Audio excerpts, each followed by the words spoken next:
Good morning मेरे प्यारे दोस्तों, आप सभी का स्वागत है अड्डा 24/7 में। कैसे हैं आप सभी? आप सभी को पता ही है एम्स CRE ने आज 2 नोटिस इशू करे हैं जिसमें चॉइस फिलिंग स्टार्ट हो चुकी है आपके पोर्टल पे, और उसमें साथ ही साथ आप अपने क्वालिफ़िकेशन अपडेट भी कर सकते हैं, जो कि उन्होंने पहले भी ऑप्शन दिया था। अब दोबारा से उन्होंने वो पोर्टल खोला है तो आप अपनी क्वालिफ़िकेशन अपडेट कर सकते हैं। आपके पास एक अच्छा मौका है। तो जितने भी कैंडिडेट सेलेक्ट हुए हैं एम्स CRE में, उन सभी को अपनी चॉइस फिलिंग करनी है, वरना उसके क्या सर्कमस्टांसेस होंगे आइए देखते हैं इस PDF के थ्रू। तो आप देख सकते हैं ये ऑफिशियल नोटिस है CRE का, जो कि एम्स ने आज इशू करा है। इसमें आपके ग्रुप B और C की पोस्ट थी, ठीक है, जिसके जो फॉर्म स्टार्ट हुए थे 7 जनवरी टू 31 जनवरी तक थे। उसके बाद आपका एग्ज़ाम हो गया था। उसके बाद इसमें इन्होंने जो कैंडिडेट्स लिए हैं वो 8 टाइम्स कैंडिडेट लिए हैं जिसमें स्किल टेस्ट नहीं है, और जिन्होंने स्किल टेस्ट जिनके हैं उनके 16 टाइम्स कैंडिडेट लिए हैं। तो अगर आप सब इसमें शॉर्टलिस्ट हुए हैं तो आप सभी को अपनी चॉइस फिल करनी है। ऐसा नहीं कि मेरा नंबर पीछे था तो मुझे नहीं करनी, ऐसा नहीं करना, आप सभी को फिल करनी है। इन्होंने बहुत ही अच्छे से अपनी PDF में प्रोसीजर भी दे रखा है, जैसे कि इन्होंने बताया है कि राउंड 1 और राउंड 2।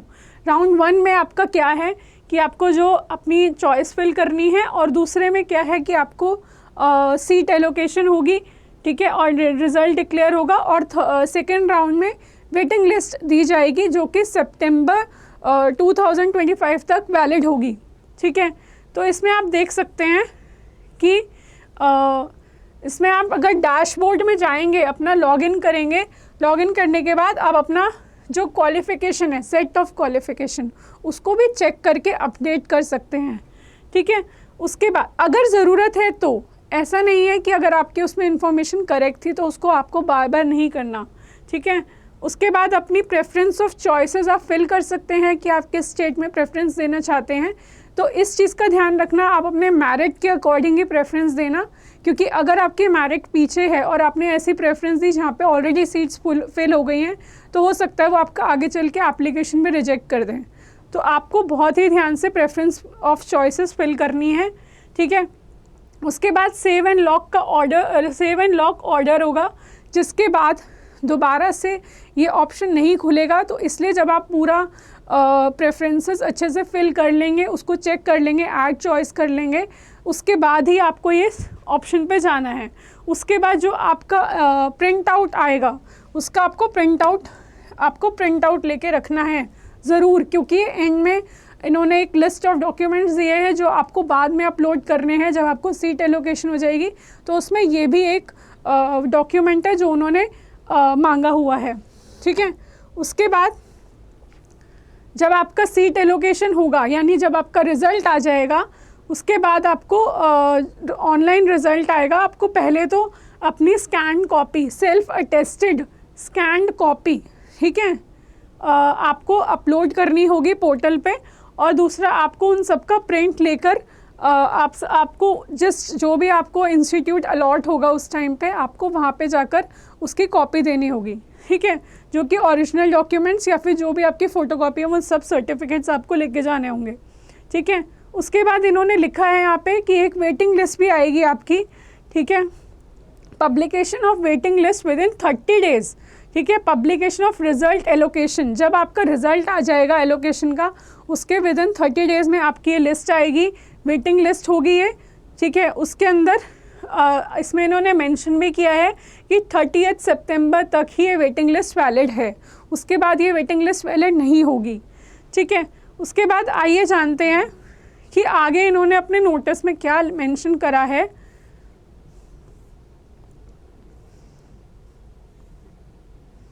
एक तो मैंने आपको बता दिया कि इसमें बेसिकली आपकी सीट एलोकेशन के लिए ये फॉर्म फिल करवा रहे हैं। आपकी चॉइसेस क्या है, इसमें आप अपना चेक कर सकते हैं और अपडेट कर सकते हैं सेट ऑफ क्वालिफ़िकेशन। ये ज़रूर देख लेना, अगर किसी की वहाँ पे क्वालिफ़िकेशन में कोई एरर हो गया था, कोई अपडेट नहीं हुई थी या फिर कोई गलती से कुछ एक्स्ट्रा क्लिक हो गया था, आप उसको अभी एडिट कर सकते हैं, क्योंकि आपको बाद में ये ऑप्शन नहीं मिलेगा। जो आपने इसमें सबमिट कर दिया ये फुल एंड फाइनल हो जाएगा, उसी के बेसिस पे आपका एडमिशन होगा। और अगर जो बेसिकली आपका जो इसमें एलोकेशन होगा, आपकी चॉइस फिलिंग तो होगी लेकिन आपकी मेरिट जो है उसके ऊपर भी डिपेंड करेगा, ठीक है। अगर आपने कोई भी इनकरेक्ट क्वालिफिकेशन फिल करी है तो आपको वो डिसक्वालीफाई कर देंगे, ठीक है, without any further claim to seat allocation. आपको कोई भी सीट नहीं दी जाएगी, आपको तुरंत डिसक्वालीफाई कर देंगे। तो इसलिए आपको क्वालिफिकेशन सेट को बहुत ध्यान से देखना है और उसमें बिल्कुल भी कोई फेक इन्फॉर्मेशन नहीं डालनी है, ठीक है। उसके बाद इन्होंने जैसे उसमें ऑप्शन होगा, आप जब उसमें क्लिक करेंगे, जब आप अपने पोर्टल में जाएंगे तो उसमें ऐड चॉइस का ऑप्शन है, ठीक है। आप रिमूव भी कर सकते हैं, जैसे आपने गलती से कुछ क्लिक कर दिया, कोई एम्स आपने ऐसा सेंटर क्लिक कर दिया जो आपको नहीं करना था, तो आप उसको डिलीट भी कर सकते हैं, ये भी ऑप्शन है। उसके बाद सेव एंड प्रोसीड का ऑप्शन है। उसके बाद सेकंड, आपने जो चॉइस फिलिंग करी है आप उसकी चॉइसेस को ऊपर नीचे भी कर सकते हैं, अप एंड डाउन कर सकते हैं। जैसे अगर किसी को एम्स दिल्ली चाहिए तो वो आप उसको फर्स्ट प्रेफरेंस में रख सकता है। जैसे अगर किसी को एम्स किसी और स्टेट का चाहिए तो वो उसको अप एंड डाउन करके सेलेक्ट कर सकता है। उसके बाद है आपको इसमें इन्होंने देखो बहुत ही क्लियर एक चीज़ मेंशन करी है, कैंडिडेट में एडिट, रीऑर्डर और modify their choices as required until they submit and log their choices और until the deadline specified in the important date section। जैसे कि आपने सेव एंड प्रोसीड किया, लेकिन उसके बाद एक ऑप्शन और आएगा आपके पास, सबमिट एंड लॉक चॉइसेस का। आपने अगर ये कर दिया तो उसके बाद आप करेक्शन नहीं कर सकते, कोई भी एडिटिंग नहीं कर सकते, आप कुछ नहीं कर पाएंगे। तो इसलिए बहुत ध्यान से करना है इसको, ठीक है। और उन्होंने जो डेट्स दी हैं उसके अंदर ही आपको इसको सबमिट करना है। और अगर आप ये नहीं करेंगे, अगर आप अपनी चॉइस फिल नहीं करते तो वो ये कंसिडर कर लेंगे कि आप सीट एलोकेशन नहीं चाहते हैं, आप वहाँ पे एडमिशन लेना नहीं चाहते, तो वो आपकी एप्लीकेशन को कैंसिल कर देंगे। तो अगर आपका मेरिट लिस्ट में नाम है, यू आर क्वालिफाइड, तो इसको फिल करना बहुत ज़रूरी है। उसके बाद आपको प्रिंट लेके रखना है, ठीक है। Print, viewing and printing the choices after submission, आपको प्रिंट लेके रखना है इसका, ठीक है। उसके बाद आपका रिज़ल्ट आएगा। रिज़ल्ट आपका जब आएगा, आपको आपकी रैंक के अकॉर्डिंग, आपकी एलिजिबिलिटी के अकॉर्डिंग, ठीक है, और ऑर्डर ऑफ प्रेफरेंसेस के अकॉर्डिंग आपको पोस्ट मिलेगी या फिर आपको इंस्टीट्यूट या हॉस्पिटल मिलेगा आपको, ठीक है। उसके बाद आता है आपसे वो किस थ्रू हो सकता है। एम्स की वेबसाइट पे अपडेट आएगी, कैंडिडेट पोर्टल पे भी आएगी अपडेट, आपकी ईमेल पे आएगी और एसएमएस अलर्ट भी आएगा। तो इन सब का अपनी ईमेल आईडी वगैरह सब अपडेट रखना, ठीक है। उसमें चेक करते रहना कि सीट एलोकेशन कब आएगा। अब ये लिस्ट ऑफ डॉक्यूमेंट्स है, जब आपका सीट एलोकेशन हो जाएगा तो आपको ये सब चाहिए होंगे कि आपकी क्या रैंक आई थी सीआरई में, जो आपका रिज़ल्ट है वो, आपकी रजिस्ट्रेशन स्लिप जब आपने रजिस्ट्रेशन किया था वो, आपका एडमिट कार्ड जिसमें कैंडिडेट सिग्नेचर होना चाहिए, दोनों में कैंडिडेट सिग्नेचर होना चाहिए। उसके बाद आएगा आपका सीट एलोकेशन का लेटर जो ऊपर हमने डाउनलोड किया था वो, ठीक है, ये वो है। और proof of date of birth जो कि 10th का सर्टिफिकेट या फिर आपका बर्थ सर्टिफिकेट हो सकता है, आपका कास्ट सर्टिफिकेट, या अगर आपने EWS कैटेगरी से हैं तो आप उसको अप्लाई कर सकते हैं, ठीक है। उसके बाद डिसेबिलिटी सर्टिफिकेट, अगर कोई PWD कैटेगरी से है तो दोनों आप सर्टिफिकेट ले सकते हैं। अगर आप वर्किंग हैं, अगर आप रेगुलर कहीं गवर्नमेंट जॉब कर रहे हैं तो आपको NOC लेके रखना है पहले से, ठीक है, ताकि आपको आगे दिक्कत ना हो। उसके बाद आपकी डिग्री, आपका डिप्लोमा, ठीक है, आपके ओरिजिनल डॉक्यूमेंट्स, ये सब चीज़ें, ठीक है, आपका रिज़ल्ट, इशुएंस ऑफ सर्टिफिकेट, ये सब आपके पास अवेलेबल होने चाहिए। रजिस्ट्रेशन सर्टिफिकेट, ठीक है। उसके बाद एक्सपीरियंस सर्टिफिकेट, जो भी आपने जिस पोस्ट के लिए अप्लाई करा है अगर उसके लिए एलिजिबल है, अगर ये चाहिए तो फिर आपको अवेल होना चाहिए आपके पास है, ठीक है। ओरिजिनल आईडी कार्ड आपका, प्रूफ आइडेंटिटी प्रूफ, ठीक है। कोई और सर्टिफिकेट जो आपने अपलोड किया था या फिर जो आपने रिक्वायरमेंट डाली थी, ठीक है, वो आपके पास अवेलेबल होना चाहिए ओरिजिनल फॉर्म में। उसके बाद आपकी इन्होंने बताया कि राउंड 2 में आपकी वेटिंग लिस्ट आएगी। जब सीट एलोकेशन हो गया, डॉक्यूमेंट वेरिफिकेशन हो गई, उन सब के बाद आएगी हमारी वेटिंग लिस्ट। वेटिंग लिस्ट कब आ जाएगी आपकी वेटिंग लिस्ट आ जाएगी within 30 days from the date of declaration of the online seat allocation result. जैसे कि अगर उन्होंने रिजल्ट निकाला उसके 30 डेज़ के अंदर अंदर ही आपकी वेटिंग लिस्ट आ जाएगी, ठीक है। जिससे आप हो सकता है कि आपके चांसेस आगे बढ़ जाएं इसमें सिलेक्शन के, ठीक है। उसके बाद अगर इन्होंने ये चीज़ क्लियरली लिख रखी है कि वेटिंग लिस्ट में भी जो मेरिट होगी वो इम्पॉर्टेंट होगी, मेरिट के अकॉर्डिंग ही आपका सिलेक्शन होगा, ठीक है। अगर किसी का वेटिंग लिस्ट में नंबर ज़्यादा था, जैसे कि किसी की 4000 रैंक थी और आपकी 4002 रैंक थी, तो 4000 को ही प्रेफरेंस मिलेगी, या फिर अगर उसकी क्वालिफ़िकेशन देखेंगे, ठीक है, या फिर उसकी चॉइस भी देखी जाएगी, ठीक है। उसके बाद अगर किसी कैंडिडेट ने, देख लो ध्यान से, किसी कैंडिडेट ने अगर कोई चॉइस फिलिंग नहीं करी तो उसको from despite being provisionally eligible वो कंसिडर नहीं होगा वेटिंग लिस्ट में भी। इसलिए अगर आपकी रैंक पीछे है तो ये सोचकर ना बैठें कि ये मेरे लिए नहीं है, ये तो जिनकी रैंक अच्छी आई है और जिनका सिलेक्शन होने वाला है उनके लिए है। सबको फिल करनी है चॉइसेस, ठीक है। और उसके बाद वेटिंग लिस्ट में भी इन्होंने ये चीज़ मेंशन करी है कि कोई गारंटी नहीं है कि वो आपको अपॉइंट करेंगे, but there are chances that you will get appointed.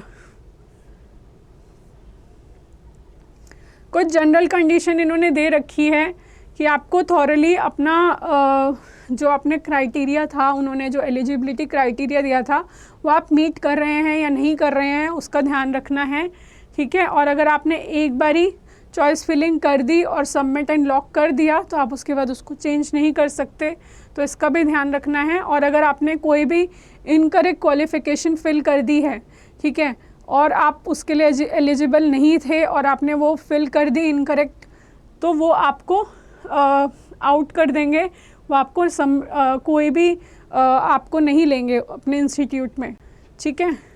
और अगर आपने नहीं फिल करी, चॉइस फिलिंग ही नहीं करी, भाई हम तो भूल गए, ऐसा नहीं करना, क्योंकि वो आपका एप्लीकेशन मान लिया जाएगा that you are not interested और आपकी जो एप्लीकेशन है उसको फॉरफिट कर दिया जाएगा, ठीक है।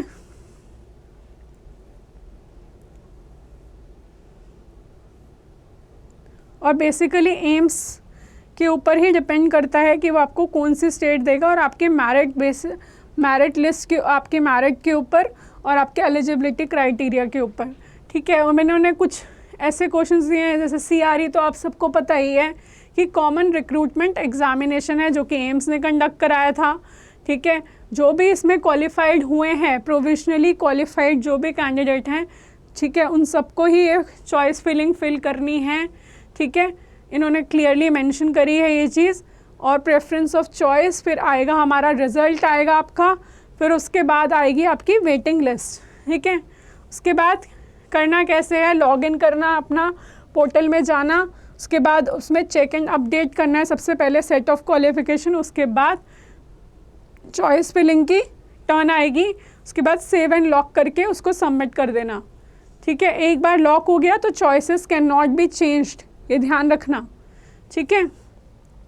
उसके बाद आपकी सीट कैसे एलोकेट होगी, आपकी मेरिट बेसिस के ऊपर, ठीक है, या फिर ऑर्डर ऑफ प्रेफरेंसेस के ऊपर, ठीक है। जैसे कि अगर कहीं पे मेरिट ज़्यादा कहीं पे ज़्यादा लोगों को ऐसे लिया है कि मतलब जिनकी हाई मेरिट गई है और वहाँ पे उन्होंने ले लिया और आपने वही चॉइस फिल करी थी लेकिन आपकी मेरिट उतनी नहीं थी, तो फिर आपके लिए प्रॉब्लम हो सकती है।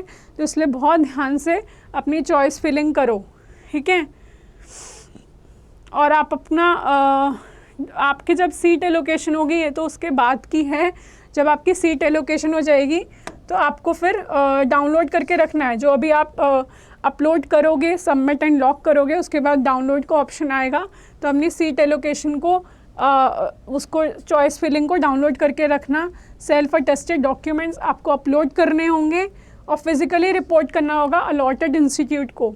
आपको जिस भी जगह से इंस्टीट्यूट अलॉट होगा आपको वहाँ पे जाना पड़ेगा, ठीक है, फिज़िकली अपीयर होना पड़ेगा और अपने डॉक्यूमेंट्स के साथ, जैसे कि ओरिजिनल हो सकते हैं और उसके साथ साथ फ़ोटोकॉपी भी लेके जाना, आपकी फ़ोटोग्राफ भी, ठीक है, आपकी फ़ोटोग्राफ भी लेके जाना है। उसके बाद अगर आपने चॉइस नहीं फिल करी, ठीक है, what if no choices are exercised, तो आपको कंसिडर नहीं करेंगे। ये बहुत ध्यान से देख लो, मैं बार बार बोल रही हूँ, चॉइस फिलिंग करनी बहुत ज़रूरी है, ठीक है। कैसे पता चलेगा आपको? एम्स की वेबसाइट से, कैंडिडेट डैशबोर्ड से, ईमेल से और एसएमएस अलर्ट से। हो सकता है आपके पास एसएमएस ना आए, आपके फ़ोन में कोई प्रॉब्लम हो या कोई नेटवर्क इशू हो, तो बाकी सब चीज़ों का भी ध्यान रखना है, ईमेल का भी ध्यान रखना है और उसकी वेबसाइट का भी ध्यान रखना है आपको, ठीक है। आप हेल्प या क्वेरी पे जाके उनकी साइट से हेल्प ले सकते हैं, उनकी साइट पे अवेलेबल है। और एक दूसरा नोटिस और आया था इसमें,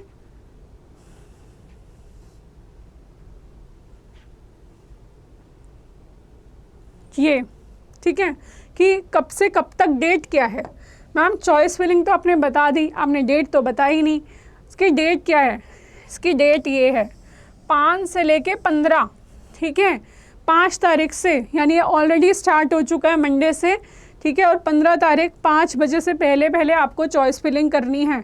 चॉइस फिलिंग नहीं करोगे तो बच्चों आपको सीट एलोकेशन नहीं होगा, आपका फॉर्म रिजेक्ट कर दिया जाएगा, वो ऐसे मान लेंगे that you are not interested. तो इसलिए चॉइस फिलिंग ज़रूर करनी है। लास्ट डेट का वेट मत करना, जितना जल्दी हो सके उतना जल्दी चॉइस फिलिंग कर देना, ठीक है। उसके बाद इन्होंने अभी सीट एलोकेशन की डेट नहीं दी है, इन्होंने बोला है कि ये डिक्लेयर करी जाएगी कुछ टाइम में, ठीक है। उसके बाद जब आपका सीट एलोकेशन हो जाएगा तब आपको फिज़िकली अपीयर होना है उस इंस्टीट्यूट में या हॉस्पिटल में। तब आपको मेल नहीं करना या आपको कुछ अपलोड नहीं करना, ठीक है। पोर्टल पे जो आपने डॉक्यूमेंट्स डालने हैं वो तो डालने हैं, उसके बाद आपको फिज़िकली वहाँ पे अवेलेबल होना है, अपने ओरिजिनल डॉक्यूमेंट्स लेके जाना। अब इनमें कौन कौन है, बेसिकली हम अपनी देखेंगे। एग्ज़ाम ग्रुप कोड तो बहुत सारे हैं, जैसे कि डाइटिशियन का है, इंजीनियर का है और ऑटोमेटर टेक्नीशियंस का है, और एक हमारी भी है इसमें पोस्ट, ये वाली, ठीक है, 54 नंबर पे जो है, ठीक है, एड्स एजुकेटर कम काउंसलर, एएनएम, ठीक है, nursing officer, public health nurse, senior nursing officer, ठीक है। उसके बाद आपकी staff nurse, TB chest disease, health assistant और आपका मल्टीपर्पज़ हेल्थ वर्कर, ठीक है, सीनियर नर्सिंग ऑफिसर। ये सब पोस्ट के लिए जो जो एलिजिबल थे उन सबको चॉइस फिलिंग करनी है, जिनका भी मेरिट में नाम है। और डेट याद रखना 5th से, जो कि ऑलरेडी हो चुकी है स्टार्ट, 15 तक, ठीक है, टिल 5 PM आपको अपनी चॉइस फिलिंग आप कर सकते हो, लेकिन कोशिश करना कि आप जल्दी कर लें, क्योंकि एंड टाइम पे कभी कभी साइट में प्रॉब्लम आती है तो आपके लिए वो दिक्कत हो सकती है। क्योंकि अगर आप चॉइस फिलिंग नहीं करेंगे तो ये आपको कंसिडर नहीं करेंगे और आपका फॉर्म हो जाएगा रिजेक्ट, ठीक है। आई होप आपको इस वीडियो से हेल्प मिली होगी।